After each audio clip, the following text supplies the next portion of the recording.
Good morning mga kalibot-suroy. Welcome to another Jimboy Libot-suroy video.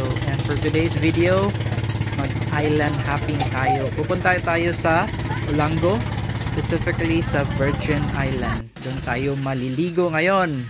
So napakaganda ng panahon guys. So nakikita nyo na sa harapan ako nakaupo dahil nag-i-enjoy ako sa magandang weather. Dahil walang malaking alon, napaka-smooth ng biyahe. Talagang sinusulit ko ang biyahe.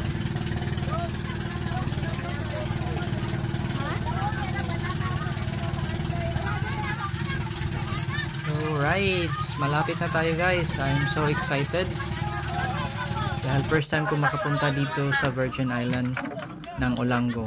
So yan, ako ang unang bumaba. Yan guys oh. So hindi masyadong malalim yung na-park ng barko namin.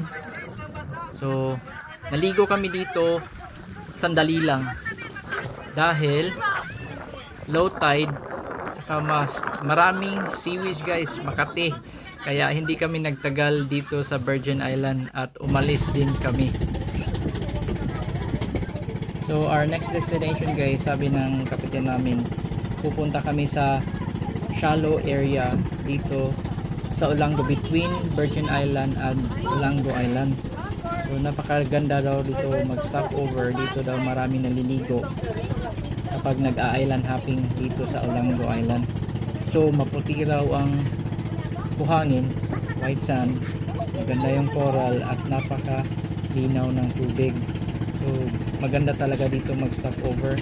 So I'm excited na rin guys dahil hilig ako sa dagat. Gusto ko talaga sa dagat maliligo, snorkeling, swimming. Yan, picture pag may time. Alright guys, so nakarating na tayo sa ating second destination and just look at it guys, napakaganda, napakalinaw at maputi sa ilalim guys. So hanggang dibdib ko lang ang tubig dito guys, napakasarap maligo.